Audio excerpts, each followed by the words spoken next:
사람들이 충격적인 소식을 들었을 때 그걸 극복하는 과정이 있다고 하잖아요. 부정. 네, 이게 사실일 리 없어. 어떻게 평균 90점이 가능해?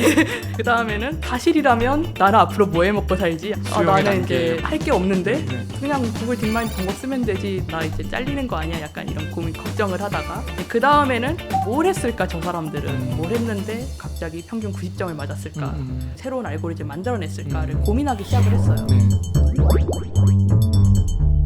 네, 안녕하세요. 오늘부터 샤로 잡다와 함께하게 된 과학 커뮤니케이터 엑소입니다. 서울대 생명과학부에서 재직 중이신 세계적인 이 단백질 구조 예측의 전문가이신 또 연구자이신 이 백민경 교수님과 오늘 인터뷰를 나눠보겠습니다. 백민경 교수님 반갑습니다. 안녕하세요. 네, 나이 또래가 저랑 딱 1년 차이더라고요. 네. 저도 사실 과학자였고 대학원생을 보냈지만 이렇게 아득하게 멀어질 수 있구나.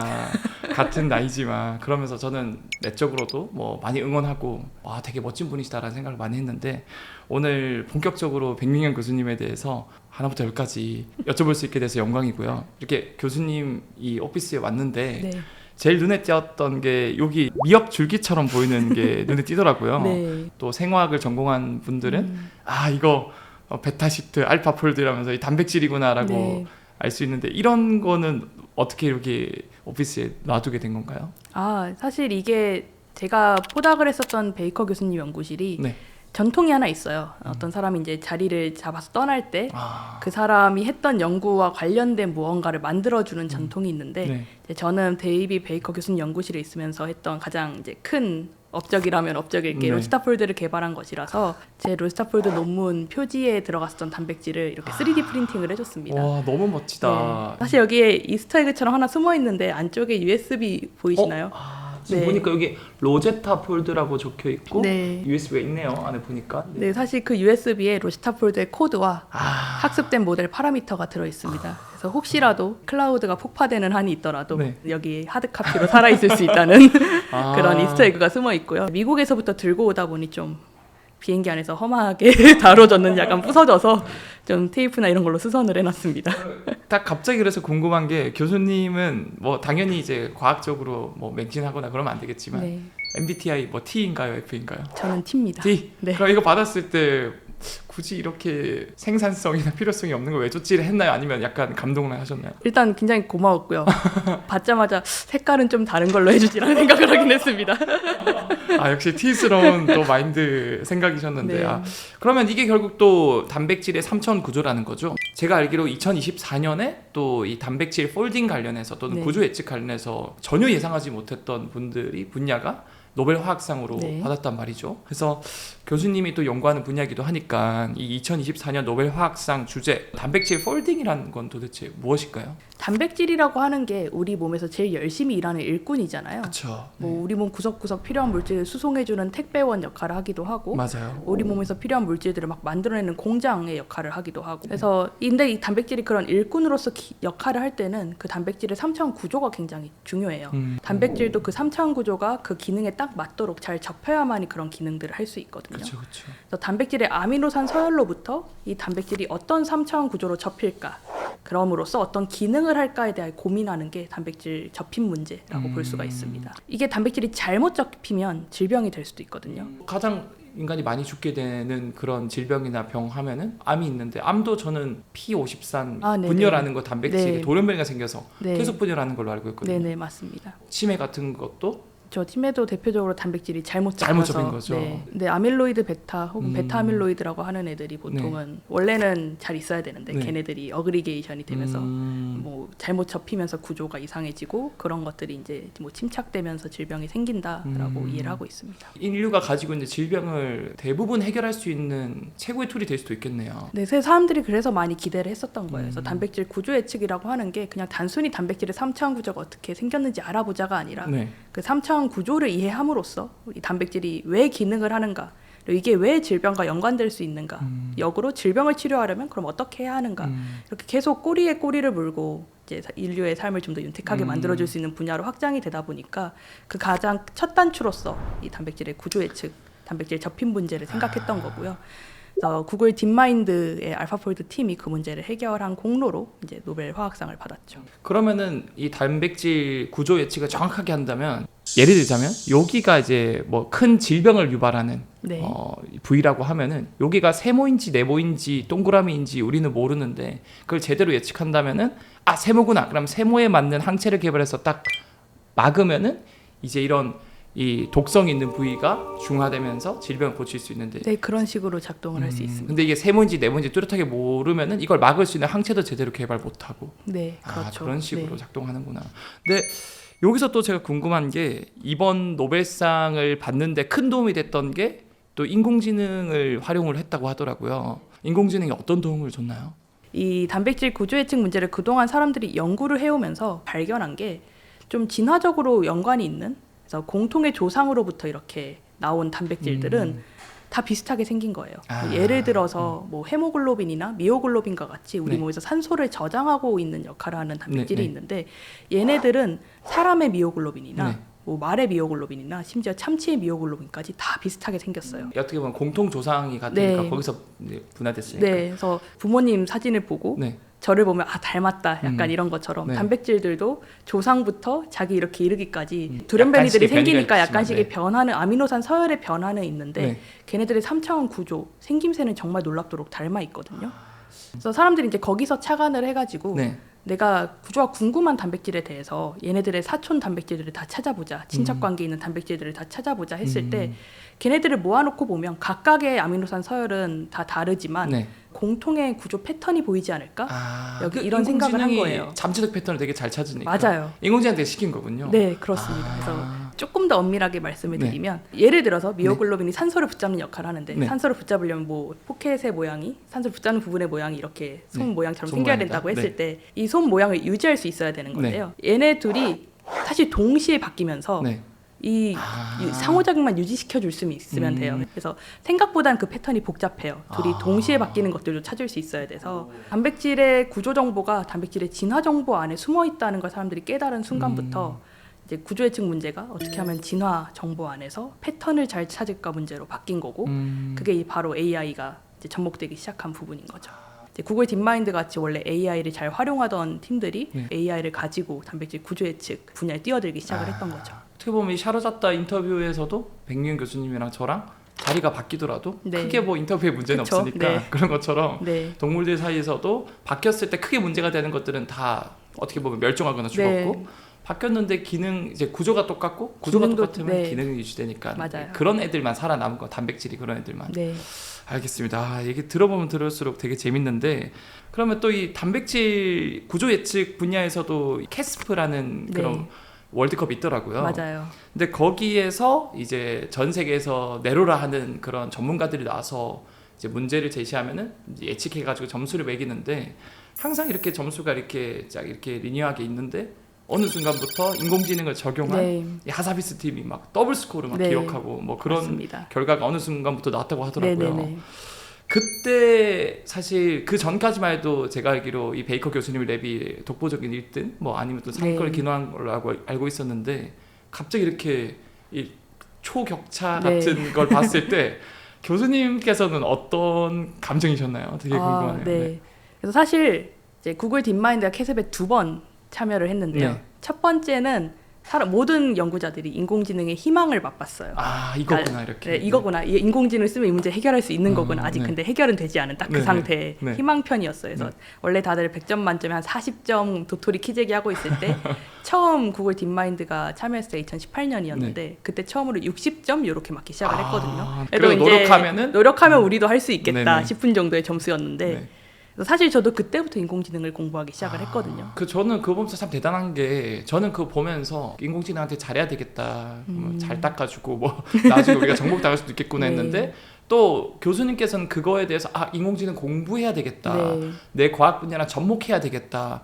이런 사실은 그 마인드 차이가 지금의 교수님과 저의 차이가 많지 않았나라고 생각하는데 네. 네, 계속 말씀해 네네. 주시죠. 네. 그래서 그때 사실 제가 그때 포닥 인터뷰를 했어요. 데이빗 네. 베이커 교수님 랩에 2018년에 박사를 받고 구글 딥마인드가 캐습에 참여했다라는 이제 소문을 알게 된 채로 그래서 제가 포닥 인터뷰를 가서 네. 원래 포닥 지원서 낼 때는 그런 걸 알기 전이라 다른 얘기를 적었다가 네. 인터뷰 가서 아마도 구글 딥마인드 뉴스를 들었을 텐데 네. 난 그런 걸 하고 싶다. 인공지능을 멋지다. 접목해서 단백질 구조 예측이나 상호작용 예측하는 연구를 하고 싶다라고 얘기를 했었고 그 안에서도 우리도 AI를 좀 써야 한다라는 그 생각을 내부 하고 분위기가죠. 계실 때였어요. 그래서 그런 걸 할 수 있는 사람들을 모으던 때였고 네. 이제 서로의 그게 잘 맞아 떨어져서 그거 좋다 그럼 와서 포닥을 여기서 하면서 그런 방법을 개발해보자 해가지고 박사후 연구원을 가면서부터는 계속 AI 개발을 했었는데요. 네. 월드컵은 4년마다지만 그렇죠. 이 대회는 2년마다 네. 열려서 네. 2020년에 저희가 이제 막 만든 방법들로 이번엔 우리도 잘하겠지 이러면서 유집좀 가보자. 네. 네. 희망차게 시작을 했어요. 네. 근데 이제 대회가 여름 동안 이제 열심히 문제를 풀고 결과가 겨울에 나오는데 이제 여름 동안 열심히 문제를 풀고 이제 계속 끝났다 좀 쉬자 약간 해서 휴가처럼 네. 조금 이제 쉬면서 다음 연구를 어떤 방식으로 해볼까 이런 걸 고민하는데 네. 이제 중간 평가 결과가 나온 거예요. 네, 네. 그리고 데이빗이 여전히 자문위원이니까 네. 그리고 어차피 대회는 다 끝났고 네. 바꿀 수 있는 건 없고 네. 점수를 미리 알려줘요. 근데 딱 한 줄 캐스 몰거나이저로부터 데이빗한테 메일이 왔어요. 네. 이번엔 구글 딥마인드가 평균 90점을 달성했다. 와. 그러니까 100점 만점인데 잘한 팀 보통 4, 50 하는데 네, 잘해봤자 이제는 이제 그래도 알파폴드 초기 버전 덕분에, 이후였으니까 한 60, 70점 정도 하는데 네. 혼자 평균 90점. 그 압도적인 그냥 녀석이 나온 거군요. 그쵸, 그냥 압도적인 전교 1등이 돼버린 거죠. 그래서 데이빗 베이커 교수님이 그래서 그냥 아무 말도 안 달고 그냥 그 메일을 전달을 하셨어요. 저와 같이 인공지능 연구하던 애들한테. 네. 그때부터 이제 저희 모두가 멘붕에 빠졌거든요. 그 사람들이 뭐 충격적인 소식을 들었을 때 네. 약간 그걸 극복하는 과정이 있다고 하잖아요. 네. 이런 거랑 비슷하게 약간 처음에는 부정. 네 이게 사실일 리 없어. 어떻게 평균 90점이 가능해? 그 다음에는 사실이라면 나는 앞으로 뭐 해 먹고 살지? 약간 이제 수용의 나는 단계, 이제 뭐, 할 게 없는데 네. 그냥 구글 딥마인드 방법 쓰면 되지. 나는 이제 앞으로 뭐 해 먹고 살아야 되나? 나 이제 잘리는 거 아니야? 약간 이런 고민 걱정을 하다가 네. 이제 그 다음에는 이제 사실 공식 결과 발표까지 한 그래도 2-3달이 남았는데 손 놓고 놀고 있을 순 없고 그렇죠. 뭘 했을까 저 사람들은 뭘 했는데 구글 딥마인드는 갑자기 평균 90점을 맞았을까? 어떤 것들이 우리가 놓쳤고 어떤 것들이 그 사람들은 뭔가 캐칭해서 이제 새로운 알고리즘을 만들어냈을까를 고민하기 시작을 했어요. 네. 그래서 한 2달 정도를 진짜 막 엄청 액티브하게 연구를 했다기보다 막 프로그래밍하고 이런 걸 했다기보다 계속 논문 찾아 읽고 내가 어떤 부분을 놓쳤을까 계속 아이디어를 떠올리고 네. 어떤 식으로 다시 내가 이제 원점에서부터 이런 단백질 구조 예측 인공지능을 만든 다음에 어떻게 접근을 할 수 있을까 이런 것들을 고민하면서 이제 랩의 사람들이랑 얘기를 하면서 그렇게 2달을 보내고 네. 2020년 말에 계속 결과 미팅에서 구글 딥마인드 팀이 이제 알파폴드를 자기들이 어떻게 만들었는지를 공개를 했어요. 네. 이제 자세한 공개는 아니고 그냥 러프하게 뭐 스케치 정도를 이렇게 네. 공개를 했어요. 그냥 이런 아이디어 기반으로 이렇게 했습니다. 그래서 디테일은 다 빠져 있고 그냥 이제 정말 초안 같은 네. 스케치만 딱 보여줬는데 저는 근데 2달 동안 이미 그런 고민을 했었잖아요. 네. 그 고민을 한 상태에서 그 스케치를 보니까 제가 약간은 이런 거 조금 어떻게 했지 약간 막연하게 생각되던 부분들이 연결이 되기 시작을 하는 아는 거예요. 만큼 보이는군요. 네. 그래서 그걸 보자마자 이제 그날 저녁에 바로 실제로 모델로 구현을 한다면 이렇게 구현하면 좋겠다에 대한 저만의 청사진을 만들어서 우와. 그 다음 날 데이빗이랑 얘기를 했고 네. 일주일 뒤에 다시 다른 사람들이랑 다 같이 모여서 그 아이디어에 대해 좀 더 얘기를 하고 네. 데이빗이 바로 아이디어는 있고 뭐가 부족하냐 그래서 우리에겐 자원이 없다라고 했더니 그럼 자원은 자기가 어떻게든 만들어 오겠다. 그래서 그 다음 주에 마이크로소프트의 자원을 빌려왔고요. 우와. 그래서 그렇게 로지타폴드 프로젝트가 시작이 됐습니다. 저는 이 과정에서 되게 궁금했던 게 교수님께서 결국 거기 랩에 지원할 때 뭐 인공지능 뭐 전공한 것도 아니고 제가 알기로 화학 전공으로 알고 네. 있거든요. 근데 어떻게 그러면은 이 교수님께서는 이런 백민희 교수님을 이렇게 어셉해 주셨는지 그것도 좀 궁금해요. 그건 데이빗 베이커 교수님 여쭤봐야 될 것 같긴 한데 네, 일단 물어보지 않으셨나요? 네, 교수님 저 왜 뽑으셨나요? 이렇게. 네. 그렇게 대놓고 물어보진 않았는데요. 한번 물어볼 걸 그랬나 보네요. 네. 데이빗 베이커 교수님도 인공지능만 잘하는 사람은 별로 탐탁치 않아 있어요. 왜냐하면 단백질에 대해서 너무 모르니까 그렇죠. 네. 대화가 사실 잘 안 통하거든요. 그러면은. 근데 저는 일단 단백질 구조 예측 연구를 해왔던 그 랩 출신이고 네. 인공지능은 제가 그냥 배우면 된다라고 얘기했거든요. 그때 자신감 배우고 있게. 있었던 네. 시점이었고 얼마나 사실 어려운지도 모르는 상태로 네네네. 배우면 할 수 있다. 그거 결국에는 그냥 어떤 도구일 뿐이고 도구는 사용법만 잘 배우면 된다. 제가 듣기로 또 그 백민경 교수님 아버님께서 수학자셨고 네. 그래서 어릴 때 그런 기초적인 프로그래밍이나 이런 것들도 네. 좀 다룰 줄 아는 걸로 알고 있는데 그런 건 면도 있죠. 그래서 원래도 프로그래밍이 어렸을 때부터 좀 친숙했고, 그러니까 제가 프로그래밍 많이 해봤던 건 아니지만 네. 프로그래밍을 하는 아버지의 모습을 보고 자라서 프로그래밍 하는 거에 대한 뭔가 장벽을 느끼고 있진 않았고, 대학원 때도 사실 내내 하던 게 프로그래밍이었고, 사실 그게 제일 중요하거든요. 네. 그 장벽이 내가 어떻게 느끼는지에 따라서 아예 시도조차 못하는 맞아요. 분들도 계시는데 네, 저도 사실 처음 배울 때는 좀 어려웠어요.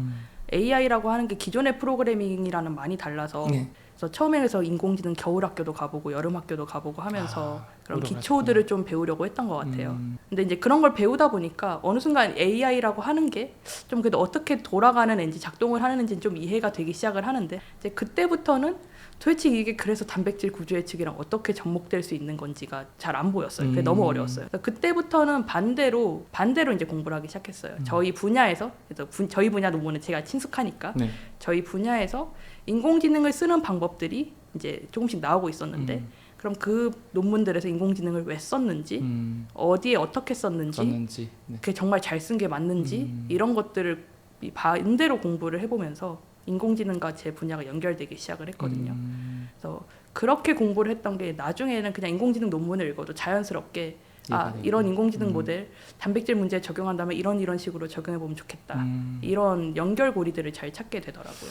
이런 거 들어보면은 결국에는 이 융합적인 생각이 연결이 되게 중요한 네. 것 같다고 저는 많이 생각이 들고 너무 딥한 연구 내용 말고도 이 연구실도 좀 저는 그 네. 분위기나 환경도 되게 궁금했기 네. 때문에 또 노벨상을 받은 분인 이 베이커 교수님은 네. 어떤 분인지 저는 궁금하거든요. 그래서 네. 보통 연구자들 대학원생들은 그 유명한 짤이 있어요. 그래서 지금 얘기 준비했는데 여기 지금 총 9가지 타입이 있거든요. 베이커 교수님은 여기 보면 뭐 달변가, 노예 주인, 반쯤신, 느긋한, 과학 오타쿠, 통제광, 그다음에 사이코, 구명 가게 주인, 떠오르는 별 이런 유형들이 있는데 그 이번에 2024년에 노벨상을 받은 백민 교수님의 지도 교수님 베이커 교수님은 어떤 유형인가요?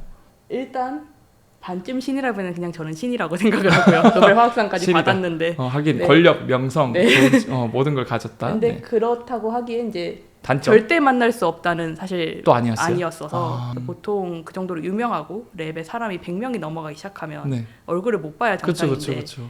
이상하게 항상 만나서 얘기를 할 수 있는 사람. 진짜 그러면 어떻게 네. 보면 과학 오타쿠랑 반쯤 신이 신이 장점들이 장점만 섞여 있는- 결합된 네. 거 이게 단점만 결합되면 되게 위험하거든요. 그렇죠. 네, 장점만 결합된 네, 장점이 굉장히 잘 결합된 분이죠. 반쯤심이 아니고 진짜 갓 오브 갓 네. 같은 분이셨네요. 네. 그럼 교수님은 어떤 유형이라고 생각해요? 저는 개인적으로 현재는 구멍가게 주인이라고만 생각합니다만 근데 하지만- 뭐 야망이 없는 건 아니고 네. 네, 구멍가게 주인이지만 떠오르는 별이 되고 싶고 이제 음... 궁극적으로는 사실 이제 데이비 베이커 교수님처럼 네. 그러니까 사실 저도 연구하는 게 아직은 재밌고 계속 네. 재밌었으면 하거든요. 네네. 데이비 베이커 교수님을 보면서 제가 제일 부러웠던 게 이제 62년 넘으셨고 네. 한국 교수님이셨으면 이제 정년을 정년 퇴직 퇴임하시고, 후 이런 그쵸. 거를 생각하실 텐데 네. 제가 떠날 때 뭐 퇴직 생각이 있냐 네.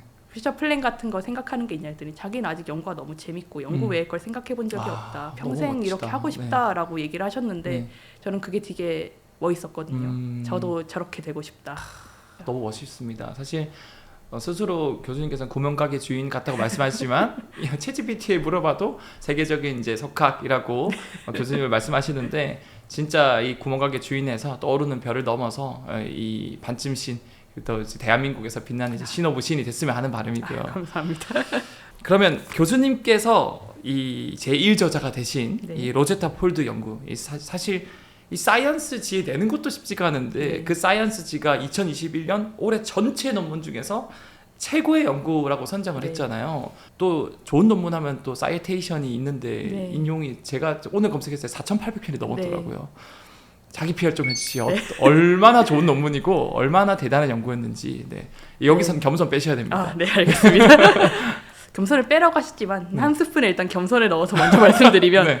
로스타폴드 논문 자체는 사실 알파폴드의 성공을 보고 그러니까 뭐 알파폴드의 정확한 레시피를 본 건 아니었지만 네. 풀릴 수 있다라는 그 성공을 이미 본 상태에서 개발을 한 거라서 네. 이게 이제 학문적인 어떤 가치가 있냐라고 했을 때는 약간 뭐 뒤떨어질 수는 있어요. 이제 알파폴드만이 정답은 아니고 그쵸. 이런 방식으로도 풀어낼 수 있다라는 걸 보여준 거에 좀 더 가깝고 저는 사실 로치타폴드보다 더 중요한 논문은 저희가 바로 후속 논문으로 같은 해에 10월인가 11월에 로치타폴드를 활용해서 로치타폴드랑 알파폴드를 활용해서 단백질의 결합을 예측한 논문을 사이언스에 마찬가지로 냈어요. 하나의 구조 예측이라기보단 단백질이 네. 어떻게 상호작용하는지. 네. 그래서 저는 오히려 그게 더 중요한 논문이라고 생각을 하거든요. 코로나 바이러스도 이 코로나 스파이크 단백질이 우리 몸에 있는 단백질과 결합해서 문을 열고 들어오는 걸로 제가 네네. 알고 있는데 그럼 이런 것도 결국 질병을 예방한다거나 그렇죠. 또 고치는데도 정말 중요한 툴이 될 수 네. 있겠네요. 사실 단백질이 기능할 때는 다른 분자랑 결합을 해야지 사실 기능을 할 수 있어요. 그러니까 결국에는 분자 간의 결합을 예측하는 게 좀 더 중요한 문제가 되는데 저희가 로치타폴드를 개발하고 나서 그래서 자연스럽게 이걸 활용을 해서 그럼 단백질 간의 결합도 예측할 수 있을까? 이제 자연스럽게 질문을 가지게 됐고 로치타폴드, 알파폴드 활용해서 그게 된다라는 걸 보인 게 그 후속 논문이거든요. 그래서 그 논문이 사실 그 2021년 그 사이언스지의 브레이크스루에 같이 소개가 돼 있어요. 같이도 네, 되겠군요. 그래서 한 해 그렇게 이제 2편의 논문이 나왔고 네. 그게 단순히 인공지능의 단백질 구조 예측을 넘어서서 정말 기능 이해에 도움이 될 수 있다라는 걸 보여준 첫 사례라고 생각합니다. 이게 또 약간 겸손을 넣으면서 더 큰 자기 PR이 됐는데 나는 브레이크스루에 사실 그 표지 말고도 하나 더 같이 나왔다. 왜 너 그거 몰라주냐. 그러면 좀 질문을 어느 정도 갈무리를 하고 교수님의 이제 인생 이야기 좀 제가 질문을 드리고 싶어요. 중고등학교 시절은 어땠는지 그리고 이 서울대 학부생일 때 어떤 학생이셨는지 재밌는 에피소드라던가 본인만의 그런 뭐 희노애락 이런 이야기 들려주면 좋을 것 같아요. 네. 사실 중학교 때는 정말 흔히 얘기하는 범생이었던 것 같아요. 네. 그냥 집 학교 네. 근데 이제 또 학원은 또 안 다녀서 네. 학교 끝나면 친구들이랑 떡볶이 사 먹고 뭐 이제 일주일에 한두 번 노래방도 가고 네. 단백질에 빠져 계신데 정작 좋아하시는 건 탄수화물을 좋아하셨군요. 그쵸. 근데 아무래도 떡볶이는 여중생 여고생의 소울푸드이기 때문에 그리고 이제 고등학교 때는 사실 제가 중학교 때 성적이 그래도 좋았어서 과학고를 성적으로 그냥 별 생각 없이 썼어요. 그러니까 과학고에 대한 준비는 전혀 안 돼 있는 상태에서 그때 당시에 이제 특별전형이라는 게 남아 있었는데 그냥 성적 우수자들은 시험을 보지 않고도 내신만으로 들어갈 수 있었거든요. 근데 저는 뭐 학원을 안 다녀서 선행학습도 한 학기 이상 이제 방학 때 제가 혼자 참고서 이렇게 보고 하는 거 말고는 해본 적이 없는데 고등학교를 갔더니 갑자기 첫 학기에 1학년 과목을 동시에 다 나가고 있고 그리고 1등만 모인 곳이잖아요. 1등만 또 모여 있으니까 저는 아직 이해가 안 되는데 애들은 막 문제를 너무 잘 풀고 있고 막 심화된 문제들을 풀고 있고 그런 걸 보면서 너무 좀 자존감을 많이 잃었었어요. 그래서 처음 고등학교 한 학기는 그냥 엄마한테 맨날 나 자퇴할래, 나 너무 힘들어, 내가 그냥 일반고를 갈 걸 그랬나 봐 이런 얘기를 항상 했었어요. 근데 또 사람은 적응의 동물이라고 이렇게 첫 중간고사를 보고 수학은 물론 망했지만 과학은 생각보다 점수가 잘 나온 거예요. 좀 하면 해볼만 하겠는데 기말고사를 봤는데 이제 수학은 아주 조금 오르고 이제 과학은 점수 더 잘 나오고 이러면서 이제 그 말은 점점 들어가고 이제 학교 생활에 적응해서 다니기 시작을 했는데 또 아직도 아쉬운 건 좀 그건 있어요. 고등학교 때 내가 조금 더 수학 공부를 즐겁게 할 수 있었으면 약간 수학을 더 좋아하게 됐을 텐데 더 접목을 잘할 수 있어요. 네, 지금은 전 수식을 보면 일단 읽기 싫어지거든요. 근데 인공지능 논문들은 수식이 참 많이 나와요. 그래서 여기는 내가 건드릴 부분이 아니다. 그러니까 이렇게 생각을 하는 것 같고요. 그래서 고등학교 때 좀 그런 것들이 힘들긴 했어요. 그래서 원래 과학고는 보통 조기 졸업을 많이 하는데 이제 조기 졸업을 안 하고 3학년까지 다니면서 이제 학부 다닐 때는 이제 저는 과학고 때 그걸 한번 경험했으니까 전국에서 화학 좀 내놓으라 하는 애들이 모일 다 보는 텐데 거죠.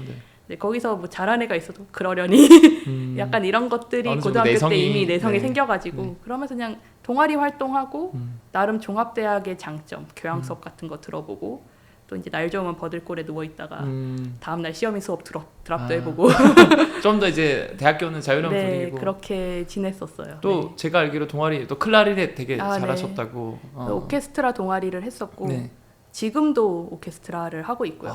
지금 이제 서울대 졸업생 오케스트라라고 제가 또 창립 멤버인데 그 오케스트라 활동을 하고 있습니다. 화학을 좋아하게 된 뭐 계기라던가 그 뭐 그런 성향이라던가 그런 게 있나요? 저는 사실 중학교 때 제일 좋아했던 건 물리였어요. 근데 물리는 고등학교 올라오니까 점점 수식이 많아지는 거예요. 약간 수식 기피증이 지금 아버님께서 번져가지고. 울고 계십니다. 어쩔 수 없습니다. 그래서 이제 물리는 조금 이렇게 멀어졌는데 그래도 저는 좀 근원적인 이해가 재밌긴 했거든요.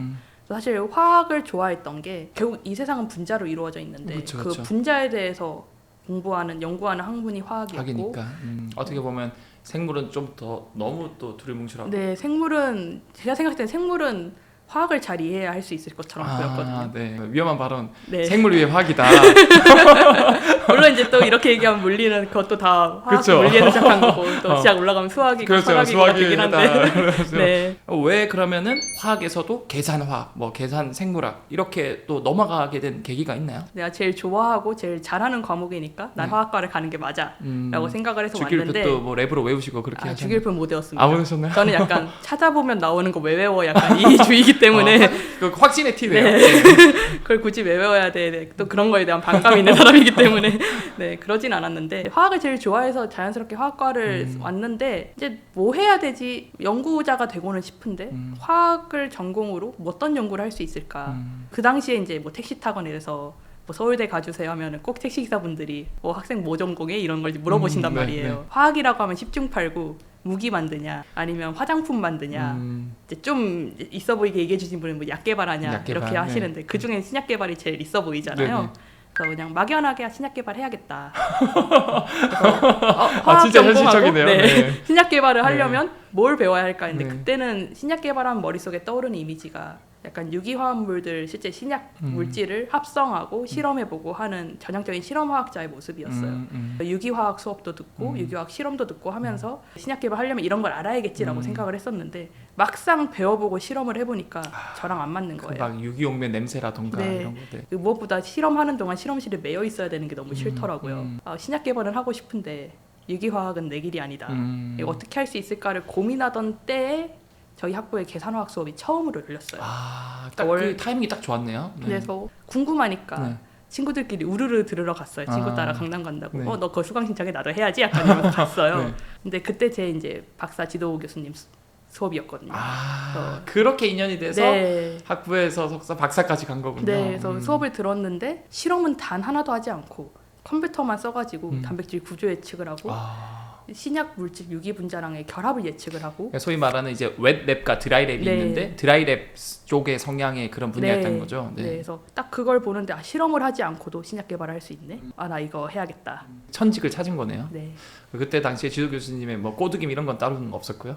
전혀 안 껴두겼다고 저는 생각하는데 네, 제 스스로 너무 재밌어서 스스로 이제 낚여 들어갔습니다. 네. 내가 진짜 좋아하고 재밌는 내가 나를 봤을 때 나다 할 수 있는 사실 나답다라는 게 아름답다 이제 아름이 나란 뜻인 그쵸, 게 요즘 네. 굉장히 말이 네. 많잖아요. 근데 가장 교수님 다 할 수 있는 걸 찾아 나섰고 네. 정말 운과 노력과 그런 다양한 것들이 맞물리면서 이런 분야로 딱 들어갈 수 있게 된 것 같네요. 네, 맞습니다.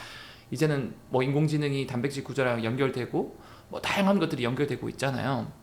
세계적으로 이 과학 연구라고 하는 이 트렌드가 정말 융합적으로 바뀌고 있는지 교수님께서는 어떤 방식으로 뭐 지식을 넓혀 오셨는지 그리고 또 이런 융합형 인재가 되기 위한 교수님만의 뭐 팁, 공부법 습관이 있다면 말씀해 주시면 감사할 것 같아요.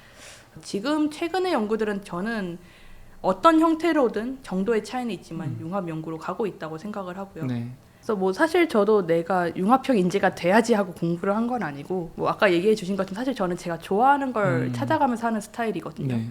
그래서 오케스트라를 할 때 만났던 친구들이 왠진 모르겠지만 이과 친구들은 대부분 대학원을 왔어요. 그래서 이제 맨날 랩 사람들만 만나니까 좀 얘기 나누고 이제 다른 사람들 만나고 싶다 해가지고 저희들끼리 저녁 모임을 하나 만들었거든요. 근데 와서 만나서 밥만 먹고 헤어지긴 좀 아쉬우니까 어떤 친구가 우리 돌아가면서 세미나를 한번 하자. 너무 예, 좋다. 서로 뭐 하고 사는지 알면 좋잖아. 이렇게 시작을 했어요. 네. 근데 그걸 하면서 자연스럽게 저도 몰랐던 분야들에 대해서도 알게 되고 근데 그때도 약간 인공지능 관련한 연구를 하는 친구들이 있었는데 네. 그때는 저와의 접점은 전혀 몰랐지만 몰랐지만 저런 것도 하는구나 이런 것들도 좀 배우고 하면서 좀 폭넓게 보는 그런 것들이 생기기 시작을 했었고요. 그것도 일종의 그 진입 장벽을 약간 낮춰준 그렇죠. 역할을 했겠네요. 네. 누군가의 강의를 듣는 게 아니라 친구들끼리의 세미나 모임이 어떻게 보면 친목 모임이니까 네네. 사실 세미나의 탈을 쓴 그걸 빙자하고 술 한잔하고 네, 뭐 이제 먹을 거 맛있는 거 네, 먹고 맛있는 거 오랜만에 네. 랩 상가로운 사람들끼리 모여서 네. 뒷담화도 하고 뭔가 그런 이제 좀 스트레스를 해소할 수 있는 네. 시간이었으니까 근데 제가 느끼기에 융합형 인재는 사실 모든 걸 다 완벽하게 이해할 필요는 없거든요.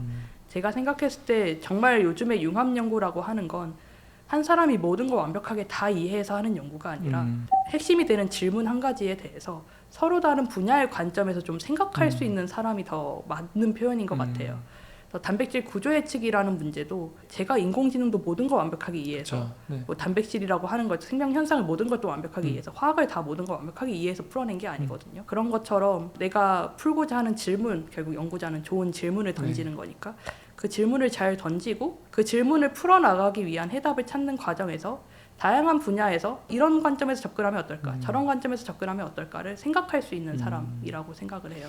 또 궁금한 게 또 질문이 없는 내용인데 교수님은 그러면 보통 대한민국에 나고 자라는 학생들 보면은 내가 어떤 사람이고 객관적인 즉 메타인지를 늘릴 수 있는 그런 기회가 많이 없어요. 다 비교 멸시 질투의 문화다 보니까 남 좋아 보이는 거 해야 되고 연봉 많은 거 받아야 되고 뭐 사람들한테 무조건 존경받는 일 해야 되고 교수님께서는 진짜 내가 좋아하는 거랑 좋아 보이는 거를 가려내는 안목이 있으셨기 때문에 내가 진짜 좋아하는 것들을 찾아 나선 것 같은데 그런 거에 대한 원동력이나 그런 기회나 뭐 팁이나 이런 것들이 있었나요? 나고 자라면서? 제가 다른 삶을 살아보지 않아서 네. 저희 인생에서 어떤 것들이 그런데 도움을 줬는가에 대해서 사실 저도 잘 모르겠어요.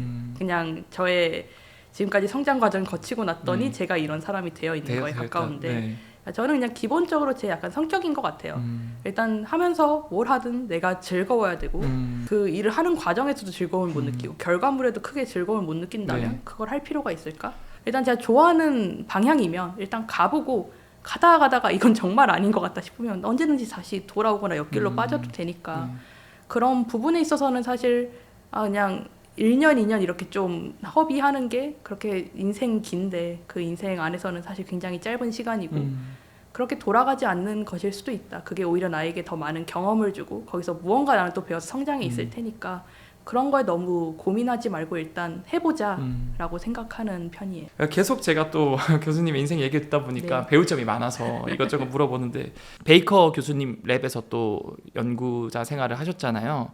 그 세계 최고의 어떻게 보면 과학자 이런 차이점 때문에 세계적인 그런 랩이 됐다 이런 게 교수님께 봤을 때 그런 딱 키포인트들이 있나요? 제가 봤을 때 거기 가서 가장 처음에 신기했던 건 일단 사람이 너무 많다. 한 100명이 넘게 있었거든요. 제가 처음에 조인을 했을 때도. 네. 그리고 지금 뭐 150명이 넘는다고 하더라고요. 근데 엄청나게 많은 사람이 있는데 데이비 베이커 교수님이 그 사람들이 뭐 하는지를 다 알아요. 그러니까 맨날 랩에 있고 사람들이랑 맨날 이야기를 하다 보니까 이 사람이 무슨 연구를 하고 있고 지금 어떤 고민을 가지고 있고 이런 것들을 본인이 다 알고 있고 네. 그 고민에 대해서 비슷한 고민을 하고 있는 사람이 있으면 너 쟤랑 한번 연구 얘기해봐 이런 식으로 연결을 잘 시켜주세요. 그러니까 이게 결국에는 말씀해주신 유아폐 인재가 스스로 찾아나가는 연결이 중요한데 그 연결 다리를 교수님께서는 좀 더 옆에서 많이 도와주셨네요. 그래서 그런 것도 일단 하나 되게 저런 건 정말 본받아야겠다라고 생각을 했었고 그 다음에 두 번째로 놀랐던 게 제가 처음 갔을 때 데이비 베이커 교수님이 자기 프로젝트가 있는 거예요. 연구 프로젝트. 그때 이제 막 AI가 떠오를 때니까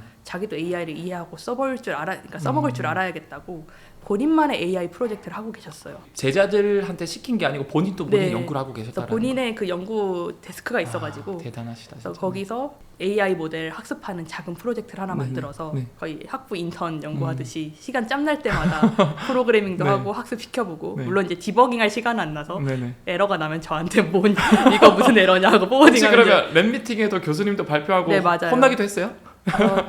데이빗을 혼낸 사람은 없었던 것 같긴 한데 연구 발표는 했습니다. 그런 것들을 보면서 아니 이 사람은 100명이 넘는 사람을 케어하면서 그걸 또 다 기억하고 있는 와중에 자기 연구도 한다고 진짜 엄청난 사람이구나. 나도 저 정도의 노력은 해야겠다. 또 랩 문화적인 측면에서도 데이비 베이커 교수님이 워낙 그런 사람들 간의 연결을 중시하시다 보니까 해피아워가 진짜 많았어요. 이제 맥주와 혹은 와인과 먹을거리를 주고 피자와 그런 걸 주고 이제 먹으면서 좀 떠들어라. 그리고 과학자들은 보통 모이면 딴 얘기 하다가 결국엔 연구 얘기 하거든요. 그쵸. 하다 보면. 그러면서 자연스럽게 또 아이디어도 공유되고 이렇게 할 수 있는 자리들을 계속 만드는 거죠. 그래서 계속 먹을 걸 미끼로 사람들을 이렇게 모으는. 오히려 그때 더 많이 연결되고 융합형 그런 아이디어가 많이 나왔겠네요. 거기가 뭐 어떻게 보면 로봇만 있는 건 아니니까 사람이 사는 곳이니까 100명이 넘으면 뭐 썸이라던가 그런 것도 많이 있잖아요. 있습니다.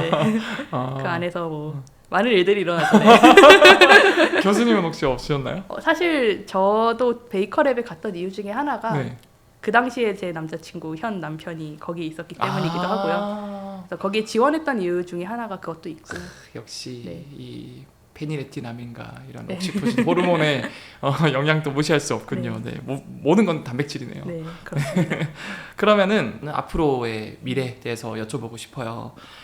교수님께서 이 베이커 교수님 랩에 훌륭한 또 논문도 내고 이제 그 후에 앞으로의 진로에 대해서 고민이 많으셨을 텐데 제가 봤을 때 이런 뭐 하사비스 회사에서 뭐 취직을 할 수도 있고 뭐 스타트업을 차릴 수도 있고 네. 그런데 어떻게 이렇게 서울대로 교수님으로 다시 돌아오게 되셨는지 뭐 계기가 있었나요? 아, 네.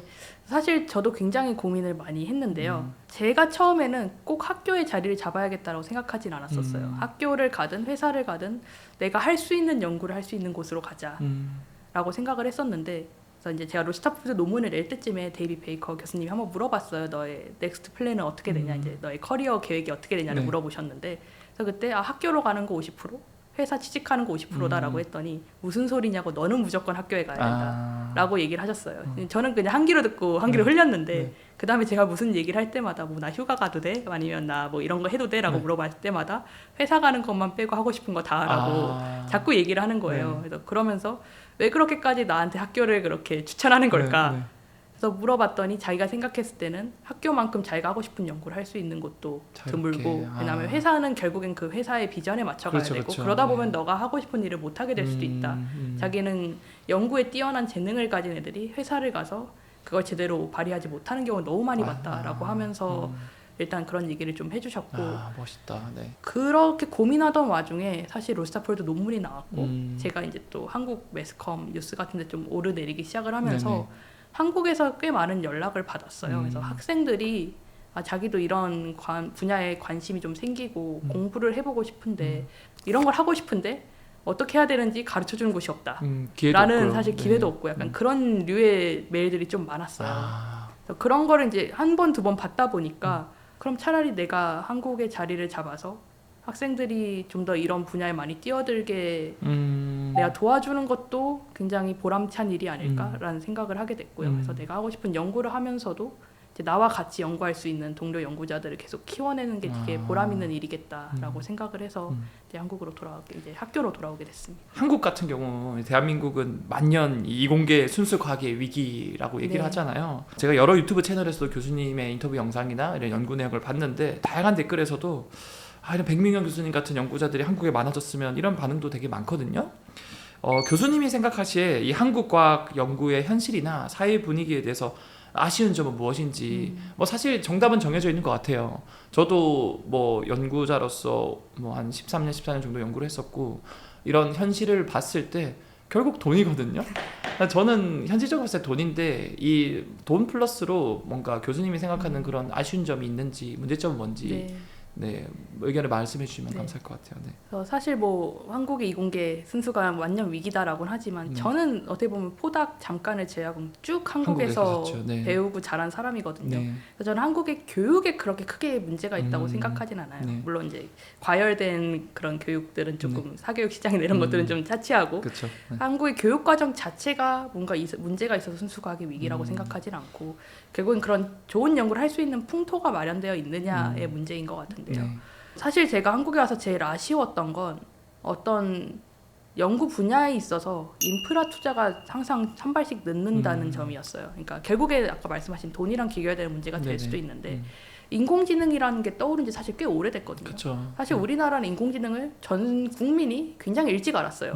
2016년에 이세돌의 바둑, 세기의 바둑 대국 덕분에 모두가 인공지능을 정말 뇌리에 그냥 딱 각인된 그런 이벤트가 한국에서 있었잖아요, 무려. 근데 그 이후에 지금까지 인공지능 관련한 인프라 투자가 얼마나 있었느냐라고 했을 때 너무 느려요. 그러니까 그런 것들이 사실 조금만 더 빨랐어도 지금 훨씬 더 많은 AI나 아니면 AI와 다른 학문의 융합 연구들이 훨씬 더 많이 일어나고 더 많은 생산적인 일들이 일어나고 있을 텐데 여전히 제가 아직도 참 안타깝게 생각하는 게 아직도 국가 차원의 이런 인공지능을 학습할 수 있는 GPU 기반의 슈퍼컴퓨터가 없어요. 근데 미국은 또 이제 워낙 IT 기업들이 빅테크 기업들이 많고 그런데 데이터 센터들이 있다 보니까 이제 사설 인프라도 훨씬 많은 상황이었는데 한국은 그런 것들이 너무 뒤늦게 따라오는 거죠. 특히 GPU 자원의 컴퓨팅 자원 같은 것들은 정말 범용성이 있는 인프라거든요. 그렇죠. 어디든 쓸 수 네, 있고. 딱 네. 어떤 특정 좁은 분야에만 쓸 수 있어서 망설이는 네. 거라면 그거는 어느 정도 이해를 할 수 있는데 네.